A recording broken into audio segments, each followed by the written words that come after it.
Hello, human collective. Welcome to the Upside to Grief. My name is Story, and I am your host. And my name is Erika, and I am your co host. And this week we are welcoming back Dr. Karen to do a segment with us. Yeah, she's gonna go over her moments of knowing, which, if you don't know what those are, what are they, Story? Quick recap on that. Yes, the moments of knowing are those moments where it's an unexplainable feeling of knowing that your person's energy is there, and you're like, yep, that has to be what's happening. Yep. I know that's what's happening. Yeah. Usually the kind of situations where we have no, what the average person would call like physical or scientific proof, but like They're there. Yes, just Mhm. bottom line, we know. Yeah. Yeah. So, do you want to tell us about your moment of knowing? Well, I think I'm going to start first by saying I'm the product of an engineered dad and a clairvoyant psychic mother. So the concepts of knowing have been something that I've just Ooh. been raised with. It's kind of so other people don't know. Moments of knowing. Actually, which is real now for me, having my father in law pass away recently. 2 days after his passing, I was sitting at my kitchen counter and I could just feel this energy. And it came from my left side, which typically is the female side. So I usually start there first with something female, but it didn't feel like it felt different to me. And for those who feel energy, you can kind of tell if it's different from male, female kind of energy. Or we were having a pre-conversation tonight, and I was feeling my dog, which was around my legs. So different kind of energy that was there, and it wasn't an energy that I felt before. So I leaned into it and I started asking, is this? Is this that? And then it just dawned on me, and I said, oh, is this Mac, my father in law? And it was almost like an energy. In fact, I can feel it now. It was almost like he was coming towards me and wrapping his arms around me. So I could feel that energy coming from the left side and almost like just wrapping me around in his love. Yes. Left side receiving energy. Mm-hmm. Yes. Amazing. Yes. Wow. Yeah. That's a really cool moment of knowing. Yeah, Like absolutely. having the feeling and then being like, wait, this isn't the female or feminine energy. This is something different, and then you had it click. Mm-hmm. Yes. Being able Yeah. to be so like aware and present in that moment and not, if I feel like for a lot of people it can feel like, what is this at 1st? And then you're like adjusting to it. And so it's really cool to hear like how you process that, right? Where you can do that. Like that is something that is very attainable and like real. And so that's Yeah. really cool.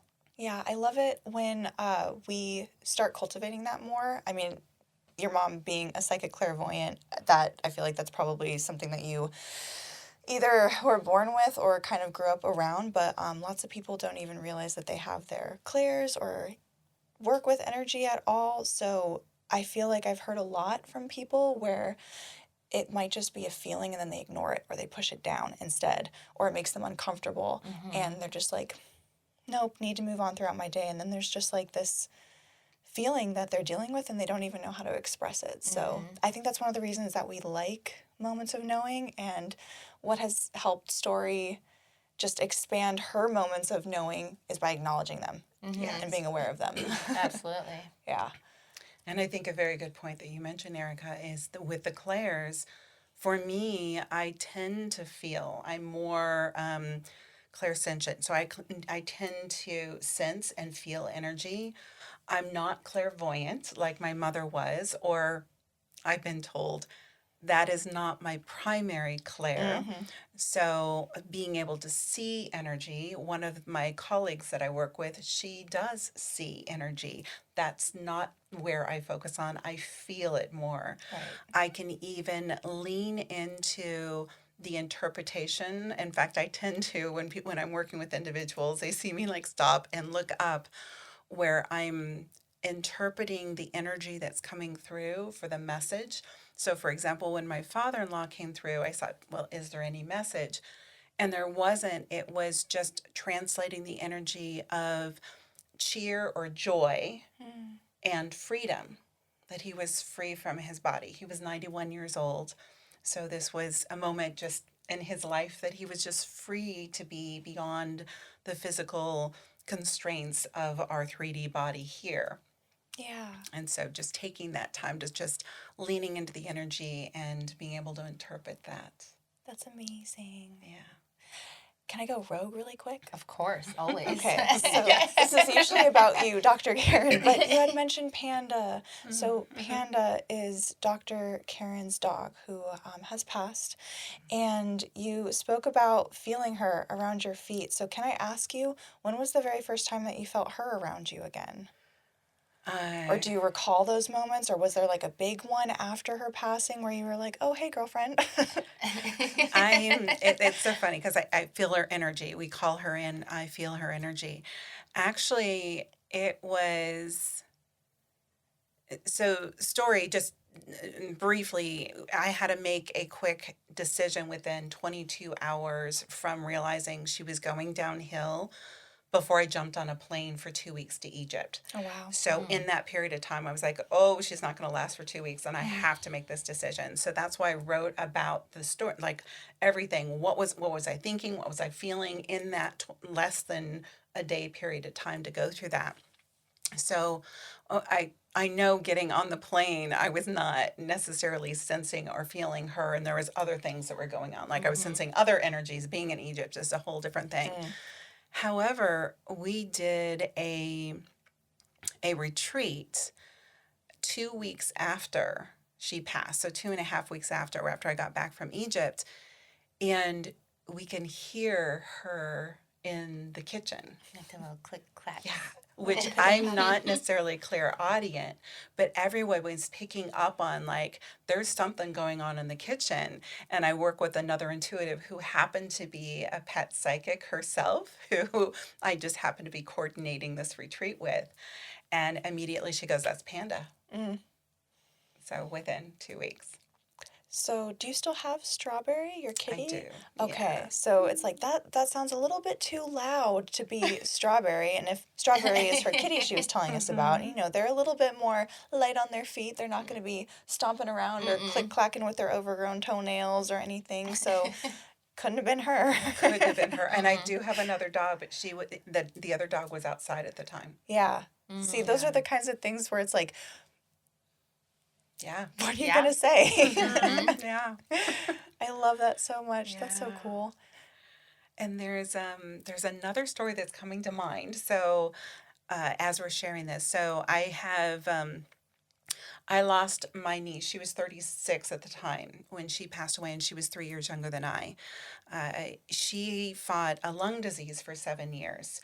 So kind of brief story getting into it. So when she put herself on hospice, realizing she wasn't a lung transplant because of her disease. She wasn't a candidate for that.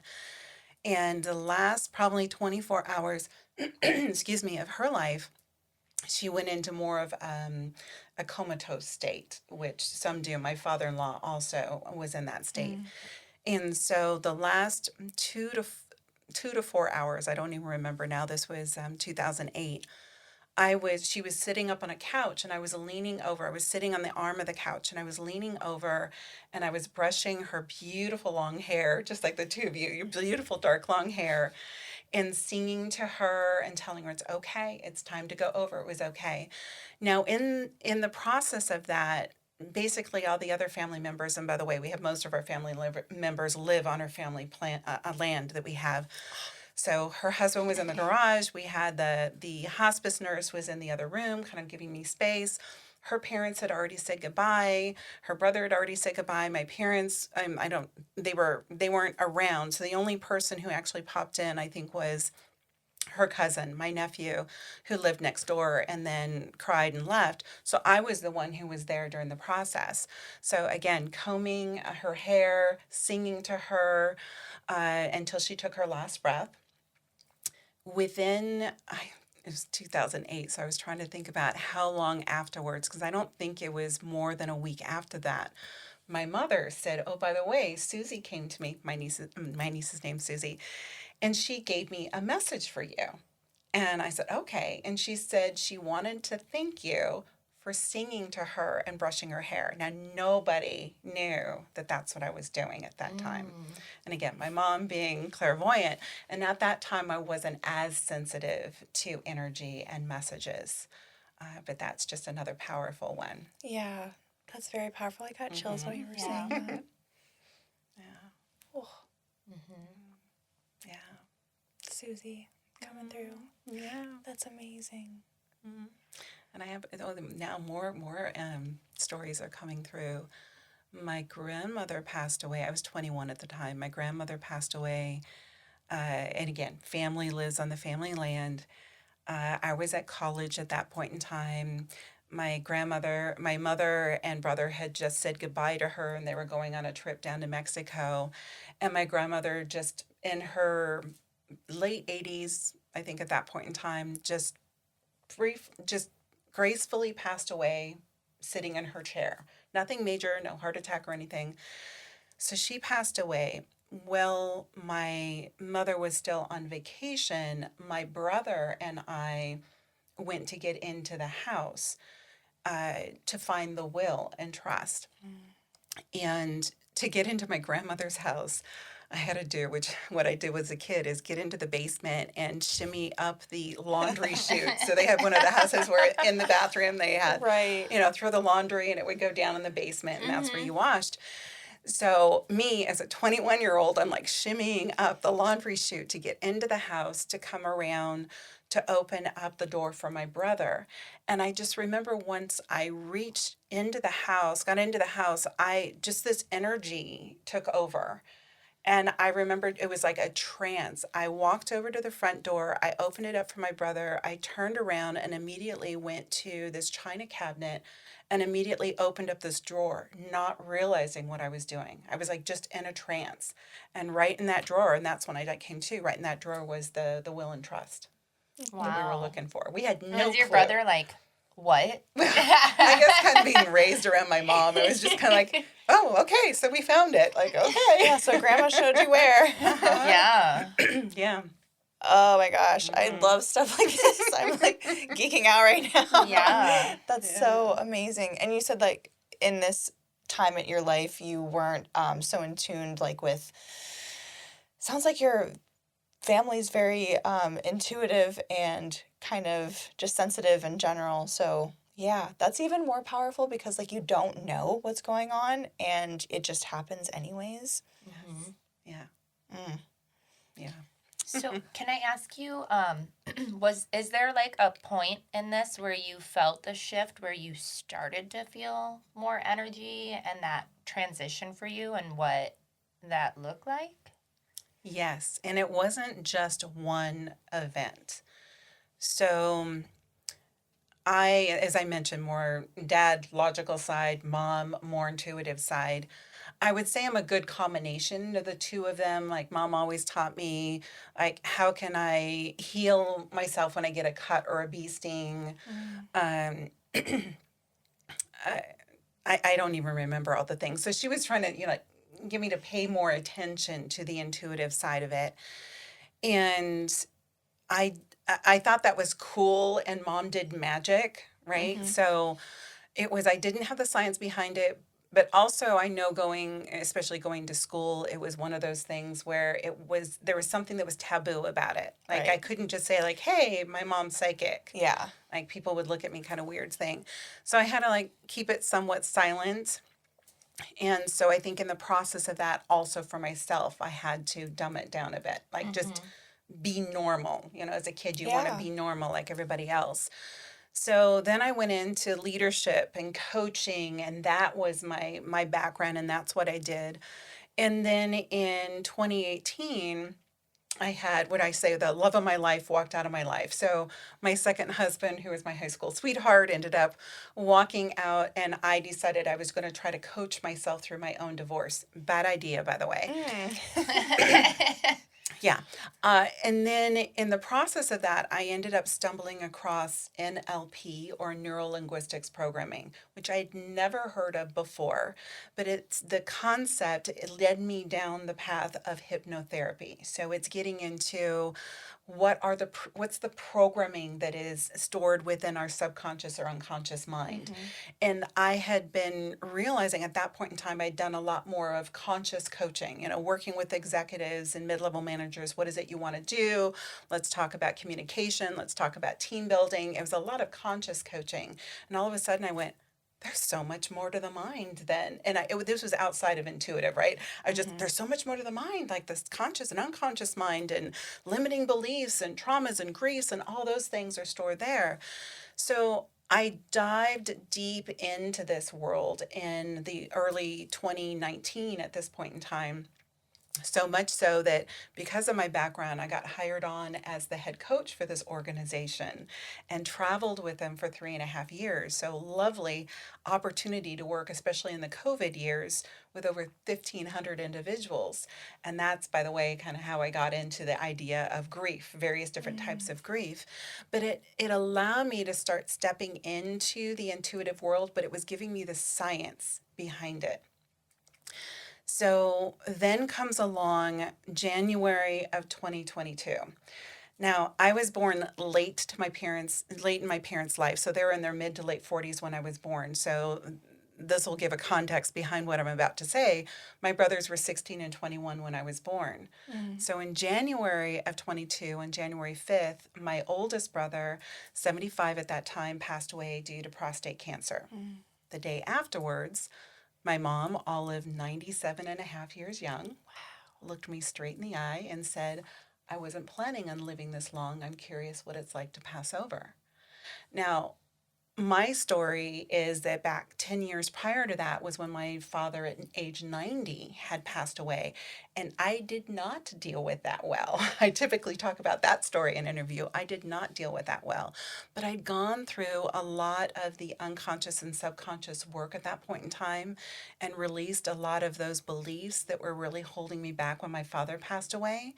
So when my mom said that to me the day after my brother passed away, I could look her in the eye and honestly and say, okay, Mom, if this is what you want, what can I do to support you? And within 2 weeks, she passed away. Okay. So that is a lot of reason why I focus on healthy grief, because I am a product of my own work. How can we go through things in our life so we can face those heavier times in grief?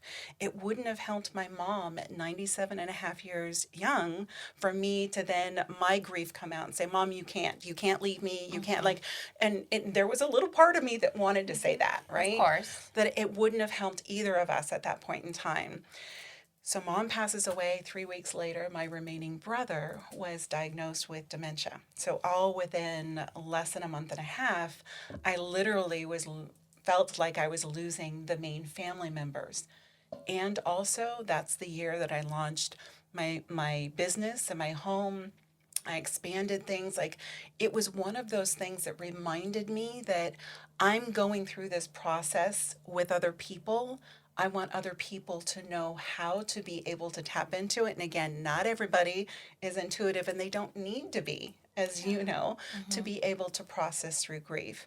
So here it was about 3 months after my mother had passed away. And I was about to go to a mastermind here in San Diego. So it was staying at a hotel for a couple days. And I was just scanning the library, the bookshelf in the room that my mom had passed away. And there was one book that was on the shelf, and it was colorful. And I just laid my hands on it and I said, okay, well, I have to take this book. And I didn't even look at the title. I just threw it in my backpack and ended up going to the hotel. And in my backpack, I pulled out that book and the book that I was currently reading. It happened to be a book that was by the same author, revised 25 years later, which was the version I was reading. Wow. In that book was a sympathy card that somebody had written to my mother. So my mother was reading this book at the same time in her life. Oh my gosh. And I was reading the same book 25 years later. Different edition. Wow. Different edition. Same book. at the same time in my life having lost my mother. That book really was, and I'm getting chills now, I was see like, I that. feel like yeah. I'm gonna start crying all of a sudden. I'm like, I am. I'm like, hi, Mom. She's here. She's also very, very strong. With those who are intuitive.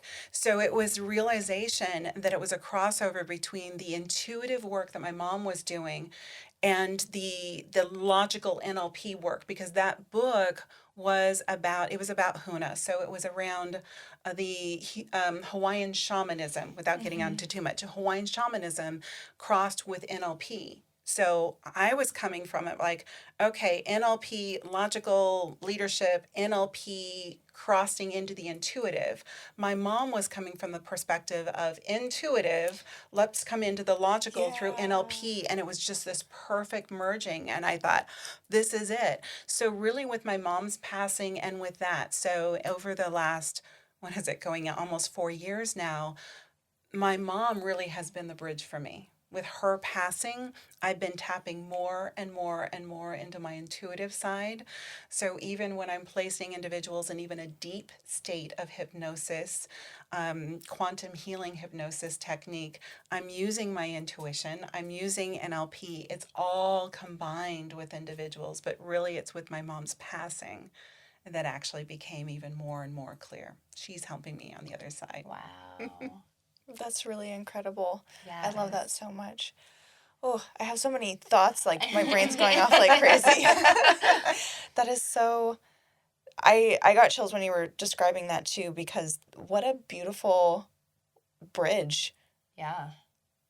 Like that's just incredible. So many synchronicities. I don't even know where to start. Like that's insane. Wow. What is your mom's name? Laura. Laura. Yeah, and she wrote her book of her 50 years of experience with her ascended master that she published in 1998, which started with her own grief story. So she lost my sister. Right. Right? And so this is all grief to intuition. Yeah. And which is honestly, it's the work that I do is yes, I put out books on helping people through grief, but those people I work with are those that are starting to awaken to their Who own are ready. gifts. Mm-hmm. And grief is just the doorway to it. So my mom was, she was 8 months along, stillbirth. So tied a knot in the umbilical cord. And so giving birth to a stillborn, right, was what put my mom into this grief. And she says at the time in the 40s, she didn't know whether she was becoming psychic or psycho or Right. going psycho. And back in the 40s, there was not a lot of information that was out there for intuitives.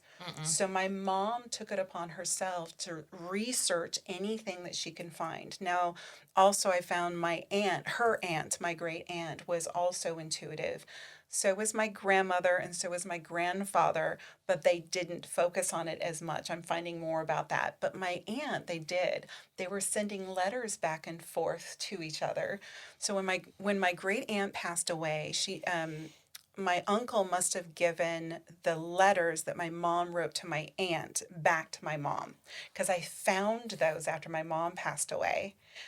And it was back then it was ESP, Right. right? Yeah. And so they would write letters to each other and say, "Hey, did you pick up on this thought?" And so it was just so fascinating going back to Yeah. that. So that's, I mean, that's part of the history. So my mom, it started with her grief situation. She was then having these experiences, which then ended up having this ascending master coming in, giving her information about things. And she was like, again, am I going, is it just psychotic? Like I'm seeing and feeling and hearing things and having these experiences. And then she started to research. And back then they didn't have Google. No. They didn't have Google. And so she was going to the library. She was researching anything she could find related to that. So she has, I call it my mom's library room, with all of her books that were basically her research that went into her book that she finally published in 1998. Things like Seth Speaks, who was Seth was Jane Roberts, I believe, was the human who channeled Seth. Jay-Z Knight is another one. So there's more channelers now for like Yeah. Bashar and Yeah. Lee Harris. I've seen that Bashar channels. live. Right. I love him. Oh, you do? Oh, I'd love Yeah. to see him live. He's coming to the Conscious Life Expo in February in LA. Ooh, okay. Yeah. Okay. Anyways. But yeah. So channelers like Bashar and Lee Harris and others, they're more known now, but back then Yeah, it wasn't. It was yeah. very hush-hush. But my mom was able to come across some of the books of those who were channelers, Wow, even back then. near-death experiences, hypnosis, like Dick Sutphin. So some of those that my mom was able to get her hands on. But again, it was like anything that truly helped her understand what was going on, especially since she was raised with the Bible. And this was challenging the sense of religion. Yeah. Wow, your mom sounds super fascinating. I love how she sounds. Yeah. Wow. She is. Oh my gosh. Yeah. Well, I feel like even that part of like becoming closer to your mom even after she passed, I feel like that's even like a whole story of moments of knowing in and of itself. And my dad was like a genealogy nerd, so to be able to have written letters, like it's like history, it's artifacts of being able to trace back. I don't know, that's just so fascinating. I wish my family had something like that, like to pass on, like these are letters from your ancestors where they were speaking about their Yeah. powers, their Badass. gifts. Like they were badass. Yeah. That's so cool. And just reading about like, this is my family. Like I get to connect to my family even more now. Like that's amazing. Yeah. Yeah. Even reading the letters that my mom wrote to my great aunt about my birth. Ooh. Yeah, around that. Things like, and again, she was almost 45 when I was born. So back then it was considered old to be pregnant at that time. So the doctor said, "Oh, it must be a tumor," and didn't do the pregnancy test until she was 4 months along. What? Yeah, unfortunately. Yeah. So, but she knew it was a girl, so that's part of what she wrote in the letters. She's like, "I know it's a girl. The little girl energy came to me." I don't remember all about the stories, but I'd never seen that part of it because my mom didn't. I mean, my mom shared some stories about knowing it was a girl and knowing I was coming along and all of that, but seeing it written in her letter to my great aunts. Reading it through her lens, speaking to her sister. That's so cool. Yeah, because it's way different than if she were to tell it to you. She's telling it to her Yeah. sister. Yeah. That's Yeah. so cool. That's so fascinating. That's special. Thank you so much for sharing Yes. all of that. You're welcome. Yeah, I love moments of knowing. I feel like they just Yeah. affirm that, death is not the end and grief is a bridge. Yes. It is. Yeah, it's a bridge. 100%. Yeah. In so many ways. Right. Well, thank you guys so much for joining us. And if you want to like, subscribe, comment, reshare the video. If you like what you heard about Dr. Karen's Moments of Knowing, we're going to link all of her things in the bio. So follow along. Yeah, absolutely. And we will see you guys next week. See you next week.